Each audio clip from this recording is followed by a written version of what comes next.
ꯅꯨꯡꯁꯤꯕꯤꯗꯨꯅ Manipuri entertainment ꯆꯦꯅꯦꯜꯕꯨ subscribe ꯑꯃꯁꯨꯡ like ꯇꯧꯕꯤꯔꯝꯃꯨ꯫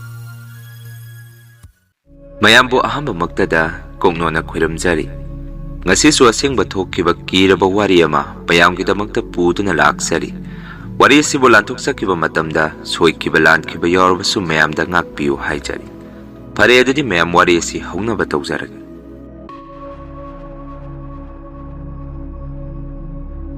ꯑꯩꯒꯤ ꯏꯃꯤꯡ ꯁꯨꯅꯤꯟ ꯀꯧꯖꯩ꯫ ꯊꯧꯗꯣꯛ ꯑꯁꯤ ꯉꯁꯤꯗꯒꯤ ꯆꯍꯤ 5ꯃꯨꯛꯀꯤ ꯃꯃꯥꯡꯗ ꯏꯁꯥꯗ ꯊꯦꯡꯅꯔꯛꯈꯤꯕ ꯊꯧꯗꯣꯛ ꯑꯃꯒꯤ ꯋꯥꯔꯤꯅꯤ꯫ ꯃꯇꯝ ꯑꯗꯨꯗ ꯑꯩ ꯏꯁꯥꯃꯛ ꯌꯨꯝ ꯁꯥꯕꯒꯤ ꯃꯤꯁꯇ꯭ꯔꯤ ꯑꯃ ꯑꯣꯏꯖꯔꯝꯃꯤ꯫ ꯑꯁꯨꯝꯅ ꯅꯣꯡꯃꯗꯤ ꯑꯩꯈꯣꯏ ꯄꯨꯟꯅ ꯊꯕꯛ ꯁꯨꯃꯤꯟꯅꯕ ꯏꯃꯥꯟꯅꯕ ꯑꯃꯅ ꯑꯁꯨꯝꯅ ꯍꯥꯏꯔꯛꯈꯤ, "ꯅꯈꯣꯏ ꯈꯔ ꯁꯪꯉꯒꯗꯤ ꯇꯨꯔꯦꯟ ꯃꯄꯥꯟꯒꯤ ꯔꯤꯇꯦꯅꯤꯡ ꯋꯥꯜ ꯆꯪꯈꯠꯄꯒꯤ ꯊꯕꯛ ꯑꯆꯧꯕ ꯑꯃ ꯂꯩꯔꯤ, ꯃꯗꯨ ꯈꯔ ꯌꯥꯎꯔꯨꯁꯤ" ꯍꯥꯏꯔꯛꯈꯤ꯫ ꯃꯇꯝ ꯑꯗꯨꯗ ꯑꯩꯈꯣꯏꯅ ꯑꯃꯨꯛ ꯁꯨꯝꯅ ꯈꯨꯝꯃꯤ, "ꯉꯥꯏꯈꯣ, ꯅꯪꯒꯤ ꯊꯕꯛꯇꯣ ꯈꯔ ꯊꯨꯃꯜꯂꯤ꯫ ꯍꯧꯖꯤꯛ ꯃꯤꯒꯤ ꯌꯨꯝ ꯁꯥꯔꯤꯁꯤ ꯊꯥꯗꯣꯛꯑꯒ ꯍꯦꯛꯇ ꯆꯠꯄ ꯌꯥꯕ ꯅꯠꯇꯦ꯫ ꯊꯥꯈꯥꯏ ꯑꯃꯃꯨꯛꯇꯤ ꯉꯥꯏꯈꯤꯁꯤ, ꯑꯗꯨꯒ ꯑꯩꯈꯣꯏ ꯄꯨꯂꯞ ꯁꯥꯔꯨꯔꯁꯤ" ꯍꯥꯏꯔꯝꯃꯤ꯫ ꯃꯁꯤꯒꯤ ꯃꯇꯨꯡ ꯑꯩꯈꯣꯏꯅ ꯁꯥꯔꯤꯕ ꯌꯨꯝ ꯑꯗꯨꯒꯤ ꯌꯨꯝꯕꯨ ꯑꯗꯨꯅ ꯄꯩꯁꯥꯁꯨ ꯈꯔ ꯆꯤꯜꯂꯤ, ꯊꯕꯛ ꯃꯇꯝ ꯈꯔ ꯂꯦꯞꯈꯤꯁꯤ ꯍꯥꯏꯔꯛꯄꯗꯒꯤ ꯑꯩꯈꯣꯏꯁꯨ ꯃꯃꯥꯡꯗ ꯏꯃꯥꯟꯅꯕ ꯑꯗꯨꯅ ꯍꯥꯏꯔꯛꯄ ꯊꯕꯛ ꯑꯗꯨ ꯑꯃꯨꯛ ꯆꯠꯅꯕ ꯁꯦꯝ ꯁꯥꯔꯝꯃꯤ꯫ ꯃꯁꯤꯒꯤ ꯃꯇꯨꯡ ꯅꯣꯡ ꯅꯤꯅꯤ ꯂꯩꯔꯒꯗꯤ ꯑꯩꯈꯣꯏ ꯃꯤꯑꯣꯏ 5 ꯇꯨꯔꯦꯟ ꯃꯄꯥꯟ ꯔꯤꯇꯦꯅꯤꯡ ꯋꯥꯜ ꯆꯪꯈꯠꯄꯗꯨ ꯆꯠꯂꯝꯃꯤ꯫ ꯑꯩꯈꯣꯏꯅ ꯃꯐꯝ ꯑꯗꯨ ꯍꯦꯛ ꯌꯧꯕꯗ ꯃꯤꯇꯣꯞ ꯃꯄꯥꯟ ꯂꯝꯒꯤ ꯁꯤꯡꯃꯤ ꯃꯌꯥꯡ ꯃꯆꯥ ꯈꯔꯁꯨ ꯃꯐꯝ ꯑꯗꯨꯗ ꯊꯕꯛ ꯁꯨꯗꯨꯅ ꯂꯩꯔꯝꯃꯤ꯫ ꯃꯇꯝ ꯑꯗꯨꯗ ꯃꯌꯥꯡ ꯃꯆꯥ ꯈꯔ JCB ꯇꯧꯔꯒ ꯇꯨꯔꯦꯟ ꯃꯄꯥꯟ ꯑꯗꯨ ꯂꯩꯕꯥꯛ ꯈꯔ ꯇꯦꯝꯈꯥꯏꯔꯒ ꯃꯈꯣꯏ ꯃꯁꯦꯟ ꯋꯥ ꯌꯥꯝꯅ ꯀꯟꯅ ꯀꯟꯅ ꯉꯥꯡꯅꯔꯝꯃꯤ꯫ ꯃꯈꯣꯏꯒꯤ ꯃꯇꯧ ꯑꯗꯨꯗ ꯑꯩꯅ ꯑꯩꯈꯣꯏꯒ ꯂꯥꯛꯃꯤꯟꯅꯕ ꯑꯉꯥꯡ ꯑꯃꯗ ꯁꯨꯝꯅ ꯍꯪꯉꯝꯃꯤ, "ꯊꯣꯏ, ꯅꯌꯥꯝꯕ ꯑꯩꯈꯣꯏꯗꯤ ꯏꯪꯂꯤꯁꯄꯨꯗꯤ ꯈꯪꯉꯤ ꯍꯥꯏꯕꯕꯨ ꯍꯤꯟꯗꯤ ꯃꯔꯣꯟ ꯑꯁꯤꯗꯤ ꯀꯔꯤꯃꯠꯇ ꯈꯪꯗꯦ꯫ ꯑꯗꯣ ꯃꯈꯣꯏ ꯃꯌꯥꯡ ꯃꯆꯥꯁꯤꯡ ꯑꯁꯤꯅ ꯉꯥꯡꯅꯔꯤꯕ ꯋꯥꯍꯩꯁꯤꯡ ꯑꯁꯤ ꯅꯪ ꯈꯪꯕ꯭ꯔꯥ?" ꯍꯥꯏꯗꯨꯅ ꯐꯥꯒꯤ ꯇꯧꯗꯨꯅ ꯍꯪꯉꯝꯃꯤ꯫ ꯑꯩꯒꯤ ꯋꯥꯐꯝ ꯑꯗꯨꯗ ꯊꯣꯏ ꯍꯥꯏꯔꯤꯕ ꯑꯩꯈꯣꯏꯒ ꯊꯕꯛ ꯁꯨꯕ ꯌꯥꯎꯃꯤꯟꯅꯕ ꯑꯉꯥꯡ ꯑꯗꯨꯅ ꯁꯨꯝꯅ ꯍꯥꯏꯔꯛꯈꯤ, "ꯗꯥ ꯁꯨꯅꯤꯟ, ꯃꯈꯣꯏꯅ ꯉꯥꯡꯅꯔꯤꯁꯤ ꯆꯨꯝꯕꯨ ꯆꯨꯝꯖꯥꯔꯣ?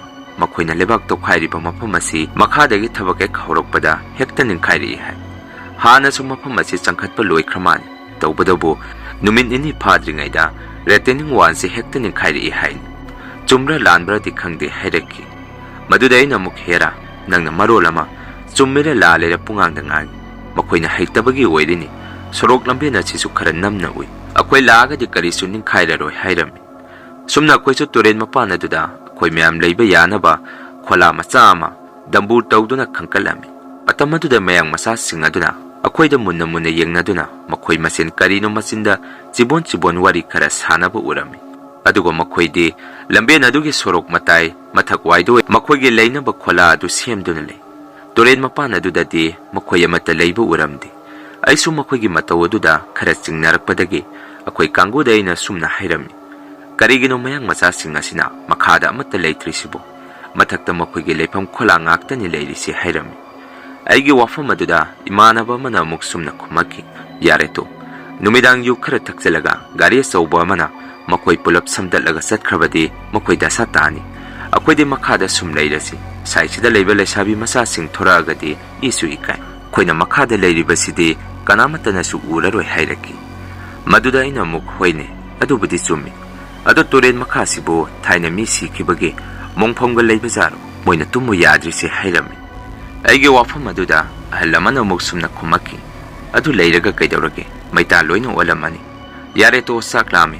ꯆꯥꯛ ꯀꯅꯥ ꯊꯣꯡꯒꯦ ꯍꯥꯏꯔꯤꯅꯣ?" ꯍꯥꯏꯔꯛꯈꯤ꯫ ꯁꯨꯝꯅ ꯐꯥꯒꯤ ꯖꯨꯒꯥꯏ ꯈꯔ ꯇꯧꯅꯗꯨꯅ ꯆꯥꯛ ꯏꯁꯤꯡ ꯇꯣꯛꯑꯕ ꯃꯇꯨꯡ ꯑꯩꯈꯣꯏꯒꯤ ꯀꯣꯜꯂꯤꯛꯁꯤꯡ ꯑꯗꯨ ꯊꯣꯏ ꯍꯥꯏꯔꯤꯕ ꯑꯉꯥꯡ ꯑꯗꯨꯅ ꯇꯨꯔꯦꯟꯗ ꯄꯨꯊꯔꯒ ꯀꯣꯟ ꯐꯦꯡꯉꯝꯃꯤ꯫ ꯑꯩꯈꯣꯏꯁꯨ ꯉꯥꯏꯍꯥꯛꯇꯤ ꯆꯥꯛ ꯇꯣꯛꯄꯒꯤ ꯗꯨꯀꯥꯟ ꯑꯃ ꯊꯤꯔꯒ ꯀ꯭ꯋꯥ ꯆꯥꯕ ꯊꯣꯛꯎꯁꯤ ꯍꯥꯏꯅꯗꯨꯅ ꯀ꯭ꯋꯥ ꯆꯥꯕ ꯊꯣꯛꯑꯝꯃꯤ꯫ ꯇꯧꯕꯗꯕꯨ ꯃꯐꯝ ꯑꯗꯨꯗꯤ ꯌꯨꯝ ꯀꯌꯥ ꯇꯥꯔꯝꯗꯦ꯫ ꯋꯥꯔꯛ ꯋꯥꯄꯂꯛꯅ ꯑꯅꯝꯕ ꯑꯣꯏꯔꯒ ꯏꯁꯨꯛ ꯁꯨꯛꯏ꯫ ꯗꯨꯀꯥꯟꯁꯨ ꯑꯅꯛꯄ ꯃꯐꯝ ꯑꯗꯥꯏꯗ ꯑꯃꯠꯇ ꯂꯩꯇꯦ꯫ ꯃꯗꯨꯅ ꯈꯣꯡꯅ ꯐꯅꯌꯥꯝ ꯁꯥꯡꯅ ꯊꯣꯛꯑꯝꯃꯤ꯫ ꯑꯁꯨꯝꯅ ꯗꯨꯀꯥꯟꯗꯒꯤ ꯀ꯭ꯋꯥ ꯂꯩꯔꯨꯔꯒ ꯍꯦꯛ ꯍꯜꯂꯛꯄꯗ ꯉꯁꯥꯏ ꯇꯨꯔꯦꯟꯗ ꯀꯨꯝꯊꯔꯒ ꯀꯣꯟ ꯐꯦꯡꯍꯧꯕ ꯊꯣꯏ ꯍꯥꯏꯔꯤꯕ ꯑꯉꯥꯡ ꯑꯗꯨ ꯂꯥꯞꯇꯛꯅ ꯌꯥꯝꯅ ꯄꯥꯈꯠꯅ ꯆꯦꯜꯂꯛꯄ ꯑꯃ ꯑꯩꯈꯣꯏ ꯃꯌꯥꯝꯅ ꯎꯔꯝꯃꯤ꯫ ꯃꯗꯨꯗ ꯑꯩꯈꯣꯏ ꯃꯁꯦꯟꯁꯨ ꯀꯔꯤ ꯇꯧꯔꯕꯖꯥꯠꯅꯣ ꯈꯟꯅ ꯄꯥꯈꯠꯂꯝꯃꯤ꯫ ꯃꯇꯝ ꯑꯗꯨꯗ ꯊꯣꯏ ꯍꯥꯏꯔꯤꯕ ꯑꯉꯥꯡ ꯑꯁꯤ ꯌꯥꯝꯅ ꯄꯥꯈꯠꯅ ꯑꯩꯈꯣꯏꯒꯤ ꯅꯥꯛꯇ ꯆꯦꯟꯁꯤꯜꯂꯛꯑꯒ ꯑꯁꯨꯝꯅ ꯍꯥꯏꯔꯛꯈꯤ, "ꯑꯩ ꯁꯤꯒꯤ ꯃꯐꯝ ꯑꯁꯤꯗ ꯊꯕꯛ ꯁꯨꯕ ꯉꯝꯃꯔꯣꯏ.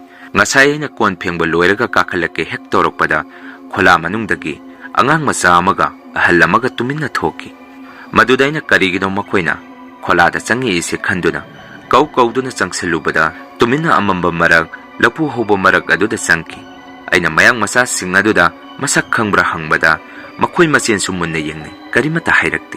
Madudagi esu pakalakpadagi, nakoy tirakpani hairaki. Angang adugi wapam aduda, akoy su kharadi chingnaba hawrami. Taubadabu angang adu kikrani haiduna, adayda layba miyoyrangani haijalami. Asumna angang adubu themaga, kholada muk halakminarami. Tanja adudasu, angang aduna phengamba koliksing adusu, maitanguma utwayguma khara paktuna leirami. Matau aduda akoy su kibadagi, ahing adu kaya itumtumnaramdi. Masigi matung nong hek kanbagadi, akoy su tabak suba hawrami. Akoy na tabak suringay matam adudasu, thoy hairiba angang adu, ikang kangawdana masada bom turaga wantharaki. Maduda akoy su sumna hainarami. Angang asi mayumda thakrasi. Ngarang numidang mana thingnay hairido, laitin oiramagadi apaba oiro. Chanminariba akoy su, pulab dasa tani haiduna, angang aduda, thoy, nang yumda hankro. Yum hek yawbaga, maibra karino matanarga lai khurum to hairami. Akoy wafam aduda angang adusu, hoy, yumda halage haiduna, mayumda satki. Angang aduna hek chatki baga, koina leiriba khola adu tamnaba horaki. Noong masoyna hingamada, mapan thoke haiduna mapanda thorakpada, akoy ga leminaramba angang aduga masak sap manaba miyoyama, doren mapan laphu ngakta hauba, asongba marak amada, aingonda munna yengamduna tuminna sangki. Madu urubadage su isada kimankiduna, khola manung aduda sangaga, leminariba makoyda sumna hairami. Kanadi, akoy matakto wayna laynaba tawsi. Doren mapana si thaina, mi poloy pamlak karino, mitta jatway. Haujik suay karino matingnare hairami. Aigi wafam aduda makoy su, maduna parani, mayang masa singasina, matakta layri si maramamagi warangwani hainaraki. Asumna akoy su nong hek ngaan baga, matakta hongkalami.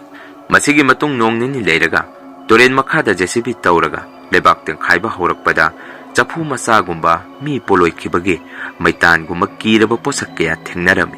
Retening wala dusu changkhalakpa hek khorokpaga hektaning khairaki. Matau kaya sidagi thabak adubo contract lawriba thikadar aduda khoina wakalam. Mafam asida thabak suba yadre wala si hek changkhatpa loirakpaga hektaning khairi hairami. Akoy gi wafam aduda thikadar aduna noina sanba heitabagini makhadagi fajana foundation hawgalo soil test tongnaba mi supiraki. Mafam asigi lebak lehausing asisu yamna tholi aduna namthakiba oilini hairaki. Wafam aduda kuisu upai leitabadagi mafam aduda hanjan thabak adu makoktagi hawrami. Thabak suringai cherak aduda su nongmasu mayang masa ama mamangda khoiga leminaramba angang aduda thokiba thawdo aduga sap manana masing khangdana wantharaki. Tawbadabu makoidi khangdabadagi hek wantharakpaga doctor de hekta pukhalami. Tawbadabu wantharakkiba mayang masa adudi masa ka hena sokselakpadagi hospital da laikidre hairaki. Madudagi akoy su mi siba horakpadagi tabadu yaugdabi yumda hankrasi hainarami. Asumna akoyna yumda halamdai nongma dukal amada kwa chaba thorakpada dukan mapu aduda yamba aduna sumna hairami. Karigino nakoy turen mapanasi retening wala hek changkhalakpaga hektaning kharisibu. Mafam asi lairam tilam kharak kanbra hangami. Maduda dukan mapu aduna sumna khumaki lairam tilam kanbagidi thainadagi Doren mapana aduda natana, nakoyna layriba jaga atayda su yamna kalli. Madunani mafam adayda mi kaya itatadrido. Lamhang wayna laybani. Ngasidagi chahi 8 mukki mamangda su, lawfamdagi cycle tongduna yumda halakpada, akoy khungi miyoy amasu, magi cycle mamangda sago nangawba amana samaga satki haiduna. Ahalladu su mayum hek yawbaga kanba ngamdana sikrabani. Masida natana doren mapana du, thainagi khunsigi mi laytaba yawrakpada, Mafam maduda poloy pamoyrami. Maduda su poloy ba hek loirakpaga masa tumdringai nong hekta suthari. Mathaw mangam loiraga yumda halakpa phaw tungda sosot mi gumba inarakpagi mawng amadi yum hek yawbaga wanthaba kiraba kaya se thorakpadagi khunsigi mayai lekai haina khangnaba labuk lamang amada waina lekai sigi pradhan ga tanaraga mangama sakibani khangdi. Nakoyna ngamagadi thaba adu adumsu aigi haibabusi khaktani khangba hairaki. Wafam adu tarubadagi akoy masensu amaga munna yengnaduna sukki matik kinarami. Khola aduda amuk khana chalaga tummuni khanbada sukkirami. Tawbadabu akoy kakta layba oidabana nongnini da sungaire yumda hangadaba khanduna mafam aduda amuk halaki. Masigi matung akoy masen nongnini walingaidagi pochei loisan tasan bahawrami. Mayang masasing adusu akoy halani khangbra karino makoy masensu amaga munna yengnaduna wari sanarami. Akoyna halakadaba nong mawalingay ahing adudasu doren adugi wangmadagi akiba khunje namasu taraki.